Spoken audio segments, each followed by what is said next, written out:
अस्सलाम वालेकुम दोस्तों, एक क्लाइंट की तरफ से क्वेश्चन आया कि मेरे पास 3 या 4 फाइल्स हैं एक सोसाइटी की। मुझे सजेस्ट करें कि मैं क्या करूं, क्योंकि आजकल फाइल्स की जो वर्थ है वो बहुत नेगेटिव जा चुकी है और तकरीबन हर जगह पे हर सोसाइटी की जो फाइल्स चल रही हैं वो बहुत नेगेटिव हैं। तो उन्होंने ओपिनियन मांगा कि मुझे क्या स्ट्रेटेजी इख्तियार करनी चाहिए। तो मैं वीडियो इस वजह से रिकॉर्ड कर रहा हूँ कि शायद उन्हीं की तरह के कुछ और क्लाइंट भी होंगे जिन्होंने मुख्तलिफ जगहों पर फाइलों में इन्वेस्टमेंट की होगी। तो इसका क्या सोल्यूशन है इस वक्त आजकल के दौर में। आप चेक करिए आपकी जिस सोसाइटी में फाइल्स हैं, जिस सोसाइटी में इन्वेस्टमेंट्स हैं, वो क्या ऑफर कर रही हैं। कुछ सोसाइटीज ऑफर कर रही हैं मर्जिंग, के आपके पास अगर मल्टीपल फाइल्स हैं तो आप उनको एक फाइल में 2 फाइल्स में मर्ज करवा सकते हैं। कुछ सोसाइटीज ऑफर कर रही हैं पेमेंट्स पे डिस्काउंट, आप वहां पे पेमेंट करते हैं तो आपको डिस्काउंट मिल जाता है। और कुछ सोसाइटीज में कुछ उनके ऑथोराइज डीलर्स हैं वो आपको ऑफर कर रहे हैं कि अगर आप फाइल उनको सेल करना चाहें तो आप उन्हें सेल कर सकते हैं। तो इस सिचुएशन में आप देखें कि आपके इन तीनों ऑप्शन में से कौन सा ऑप्शन आपके लिए बेहतर सूटेबल लगता है। मसलन अगर आपको कैश फ्लो अलाउ करता है और वो जो सोसाइटी वो अच्छी सोसाइटी है, वेल रेप्यूटेड सोसाइटी है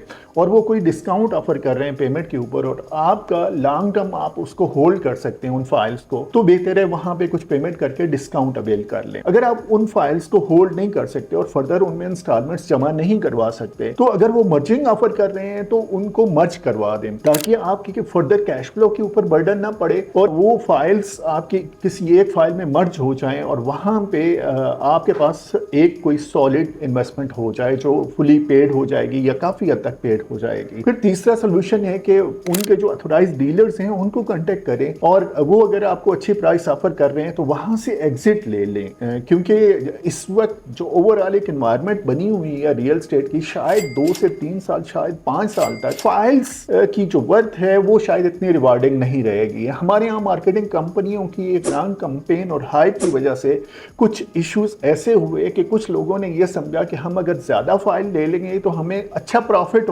होगा, लेकिन हुआ उसका अपोजिट। तो इस वजह से अगर आप वहां से एग्जिट ले सकते हैं तो एग्जिट ले लीजिए। ये था एक मेरा ओपिनियन। आपके पास अगर मल्टीपल फाइल्स हैं किसी सोसाइटी में और आप वहां पे कोई सोल्यूशन देख रहे हैं तो इन 3 सोल्यूशन में जो आपको सूट करे उस पर आप चले जाएं। अगर आप एग्जिट ले लेते हैं और आपके पास कैश आ जाती है तो मैं सजेस्ट करूंगा कि आप उसको कंस्ट्रक्टेड प्रॉपर्टी में पार करें। कंस्ट्रक्टेड प्रॉपर्टी में डिफरेंट अपॉर्चुनिटीज अवेलेबल रहती हैं, उसमें रील के बेसिस पे इन्वेस्टमेंट्स होती हैं, उसमें प्रॉपर्टी के बेसिस पे इन्वेस्टमेंट्स होती हैं। तो जब आप कंस्ट्रक्टेड प्रॉपर्टी में सॉलिड रियल एसेट में आप पार करेंगे इन्वेस्टमेंट तो वो डेफिनेटली एक तो रिस्क फ्री होगी, दूसरा रिटर्न मिलेगा, तीसरा उसमें इन्फ्लेशन की हेजिंग हो जाएगी कि जिस तरह से महंगाई हो रही है, इन्फ्लेशन बढ़ रहा है, तो उसका इम्पैक्ट आपको नेगेटिव इम्पैक्ट नहीं आएगा, बल्कि अगर आपने कंस्ट्रक्टेड प्रॉपर्टी में पार की हुई इन्वेस्टमेंट तो आपको उस पर रिवार्ड मिलेगा with the passage of time. तो ये था मेरा आंसर। मेरा नाम अरशद अवान है, हम होमी प्रॉपर्टीज के नाम से इस्लामाबाद में रियल एस्टेट का बिजनेस करते हैं। आप हमें कांटेक्ट कर सकते हैं हमारे यूट्यूब चैनल के थ्रू, हमारी वेबसाइट के थ्रू और हमारे फेसबुक पेज के through. Keep in touch. Thank you so much.